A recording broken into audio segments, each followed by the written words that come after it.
From Hollywood, it's time now for Bob Bailey as... Johnny Dollar. Mr. Dollar, this is Father Taggart. I'm calling you from Ossining. I'm one of the chaplains here at Sing Sing. Oh, yes, sir. What can I do for you, Father? Well, nothing for me, Mr. Dollar, but possibly for someone else. Michael Cairn, one of our inmates, asked me to contact you. Michael Cairn? Mm-hmm. You remember him? He wasn't sure you would. Old-time grifter and con man who got tied up with an insurance fraud a few years ago, blonde fella? Yes. Well, Michael wants to see you, Mr. Dollar. Could you possibly find the time to come up here? Oh, I don't know, Father. Is this something important? It is to Michael. Oh, well, look, I'll be in New York sometime next month. Maybe I'll get a chance to stop off. Well, couldn't you possibly make it sooner? What's the rush? He's going to be there quite a while, isn't he? Not very long, I'm afraid. Michael is dying. All right, Father, you can expect me.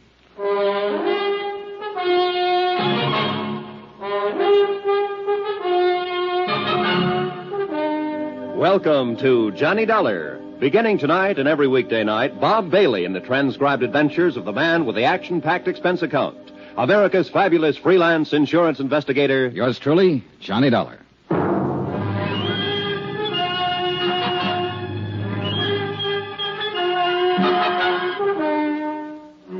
Expense account submitted by Special Investigator Johnny Dollar to the Allied Casualty and Insurance Company Limited, Markham Building, Hartford, Connecticut. Attention, Ed Barth, Controller's Office. This is an accounting of expenditures during my investigation of the McCormack matter. Though you didn't authorize the investigation, Ed, I'm sure that once the facts are out, you will honor the following. Expense account, item 1, $7.95. Train fare and incidentals, Hartford to Ossining, New York. I was admitted inside the prison and greeted by Father Taggart. He's a tall, mild-looking man, a Jesuit, I believe. He had a pass all ready for me, and he led me straight to the prison infirmary. Just in here. Michael will certainly appreciate your coming, Mr. Dollar. I hope it satisfies whatever's on his mind. I can't imagine what it would be. You know it was my investigation and testimony that put him in here, Father. He told me all about that, and I'm sure it has nothing to do with why he wants to see you. See, his lungs started to go about 2 years ago, and there's just been no way to arrest the condition. Does he know how close he is? Oh, yes. And he's not afraid to die. Here we are, Mr. Dollar. Oh. What? Hardly the same man I remember, Father. He's had it bad lately. Lost a great deal of weight. Yeah. Asleep? Yes. Michael. Michael. Oh. Hi, Father. I brought someone to see you. What do you say? Hiya, Mike. Oh, thanks for coming. Thanks, Johnny. Thank Father Taggart here. He's an all right guy, Johnny. He's just like you. I always said you were the best insurance cop. Here, what's all this? I'm kicking out, Johnny. Didn't you tell him, Father? He told me, Mike. Guess I didn't live right. I'll be back in a little while. Thanks, Father. You take it easy, Mike. A lousy place to die, prison. But I ain't got my choice, thanks to you. Well, it's just that you picked to do a couple of things that the law and some insurance companies didn't agree with, Mike. I don't hold none of that against you. The guy does what he does. I don't know how to tell you this. Maybe I better get the doctor. You shouldn't be talking so much. No, wait. Johnny, look, you know I'm no crybaby. When the doctor gave me the news, I got to thinking. I ain't scared to blow out, you understand? I know, Mike, I know. It's just that I had a wife once, a long time ago when I started out. Oh? Yeah. Then I just kind of drifted out of her picture one day. Ain't got a cough drop, heavy. Yeah, I guess it wouldn't cure what I got. Anyhow, I got to do something for her before I... Well, Johnny, I lay here and I get myself an idea. Yeah, Mike? Johnny, if there was some real easy money lying around, would you pick it up for me? Depends on how clean it is, Mike, and where it's lying. Yeah, sure. Well, it's clean, all right. You can find that out for yourself. All right. Now listen. Till they moved me down here in the infirmary, I roomed upstairs with Jojo Penny. You know him? No, don't believe I do. A car thief from the Hay States. He got his sabbatical 3 weeks ago. Paroled. Uh-huh. Well, I've been in the camp with a lot of guys, but Jojo Penny takes the cake.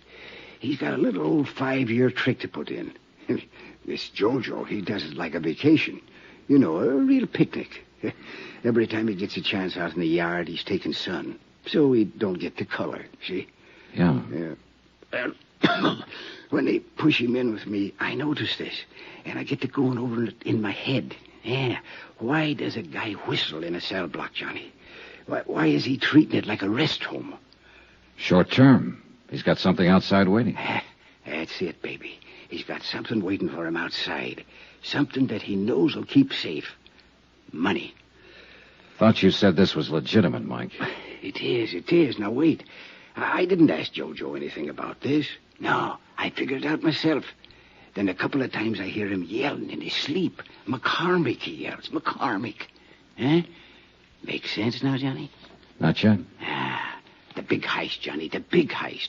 A few years ago, a rich guy named McCormack out on Long Island or someplace like that gets turned over for $100,000 worth of jewelry. You remember?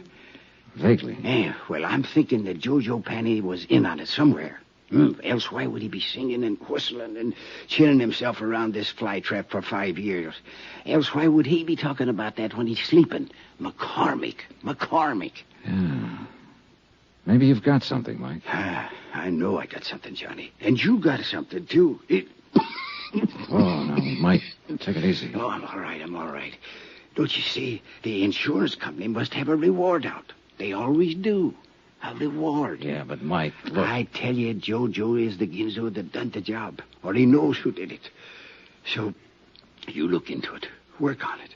Maybe turn up the stuff and get the reward. Good clean coin. Yeah.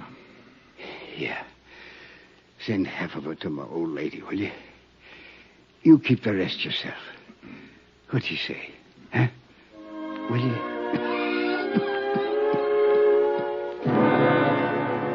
Ego facultati mihi ad apostolia, sedi tributa indulgentiam plenariam. Mike Kern died 3 hours later. Et Filii. The last living thing he did was wink at me. Amen.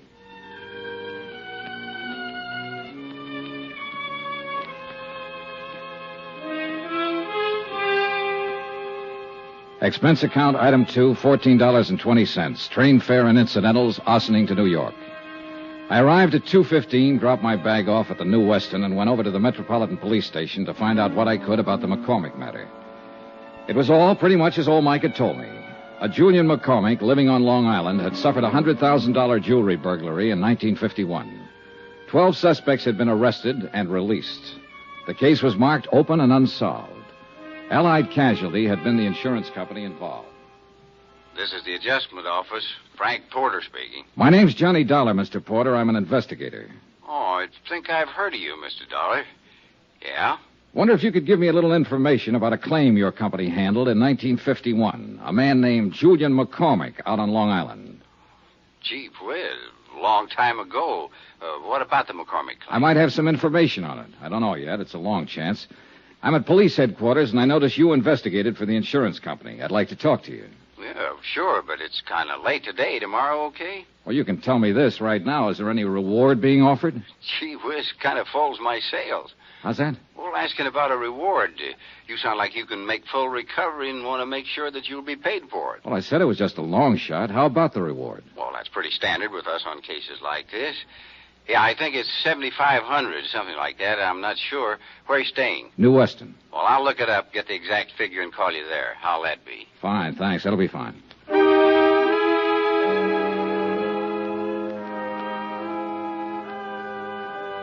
Before I left the police station, I turned out a mug on Jojo Panny. He was a big, broad-shouldered lad with plenty of beef, and a list of petty convictions, 4 of them in New York State. The last one was for carrying concealed weapons. His parole status was good, though, and the parole officer furnished me with his home address. The Allen Hotel, rates day, week, or month, 115th Street.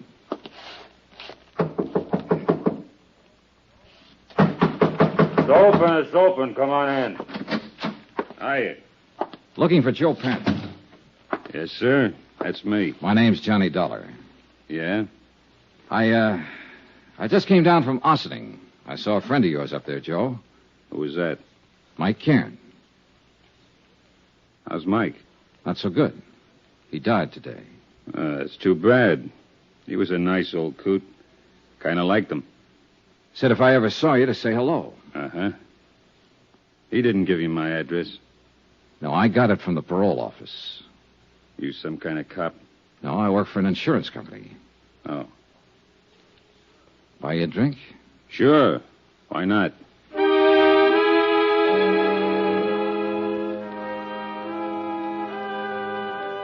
Expense account, item 3, $4 even for drinks. I wanted to look at Joe Panny and talk to him and figure out how I was going to go about getting information from him.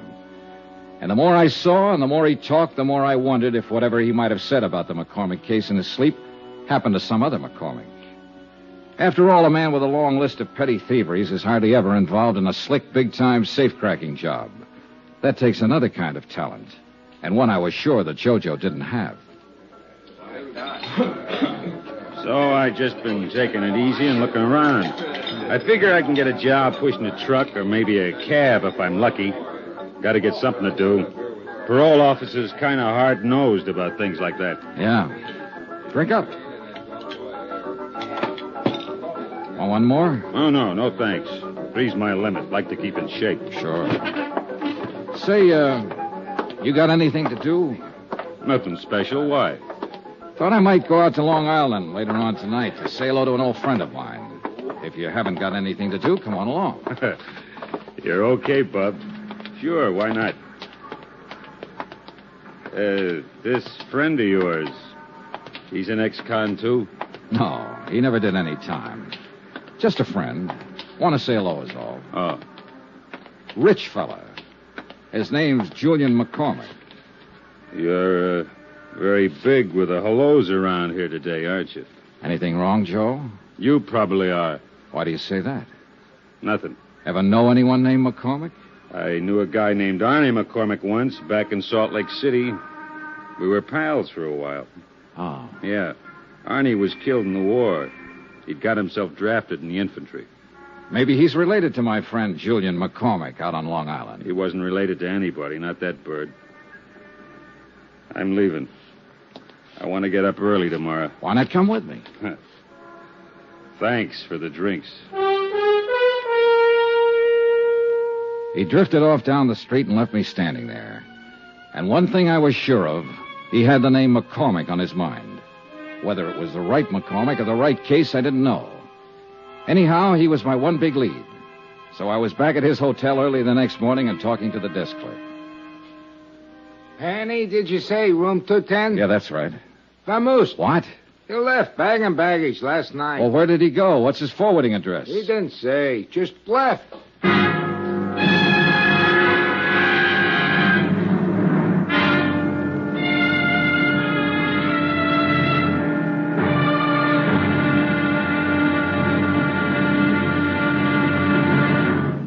Now, here's our star, Bob Bailey, to tell you about tomorrow's episode. Thanks. Tomorrow, there's living proof that a pretty girl can be just as dangerous as a pretty girl. Join us, won't you? Yours truly, Johnny Dollar.